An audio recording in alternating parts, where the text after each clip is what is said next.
Père Tout-Puissant, bénis ton Église par toute la terre, garde-la des erreurs et fortifie-la, afin que partout elle annonce fidèlement ton salut. Veille sur tous les peuples du monde et donne la sagesse à ceux qui les dirigent. Fais cesser les guerres, nous t'en supplions, et accorde aux nations en conflit la volonté de trouver une paix équitable. Préserve-nous des temps de désordre, d'émeutes et de troubles. Aide-nous à établir un ordre juste et charitable, entre les riches et les pauvres, entre les puissants et les faibles, chez nous et dans le monde entier, et à suivre les traces de ton Fils. Et puisque ton Fils a accepté de souffrir pour nous, permets à ceux qui passent par l'épreuve de trouver en lui le courage et la force.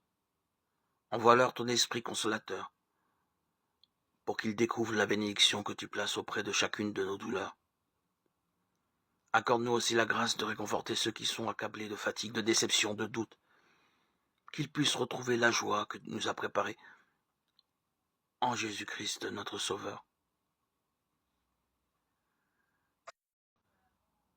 Me voici devant toi, Seigneur, à la fin d'une autre journée. Prends ce que j'ai fait de bon et donne-lui vie. Quant à ce que j'ai fait de mal, fais couler sur lui ta miséricorde. Sur ma famille et mes amis, à qui j'ai pu faire de la peine, dépose le grand manteau de tendresse. Sur les personnes que j'ai jugées, hélas, étends l'ombre de ta paix. À celles qui m'ont donné leur sourire, prodigue la douceur de ton esprit. Que ton amour soit avec nous tous en cette fin de journée. Me voici devant toi, Seigneur. Ce soir, pendant notre sommeil, permets, Seigneur, que ta lumière nous illumine.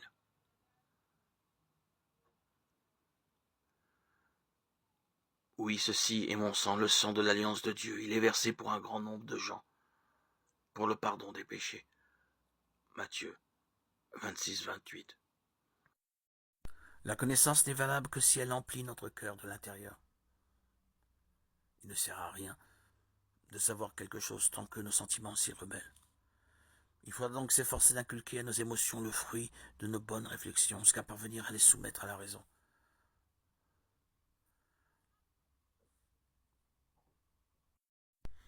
Il est naturel de désirer ce que nous n'avons pas.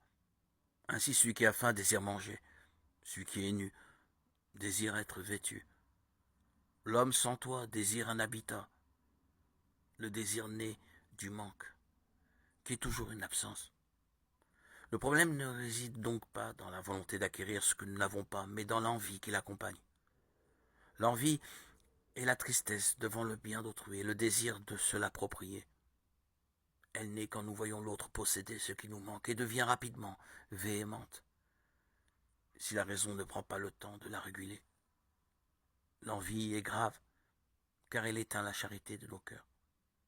Elle nous empêche de nous réjouir pour l'autre et peut conduire à de graves méfaits. C'est par l'envie qu'Adam et Ève péchèrent pour la première fois, entraînant avec eux toute l'humanité.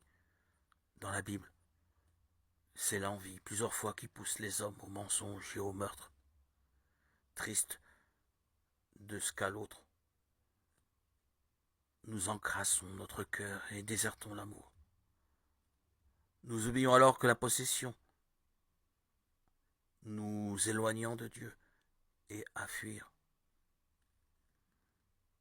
Quel est le but de notre vie? Où décidons-nous de mettre notre trésor et notre cœur?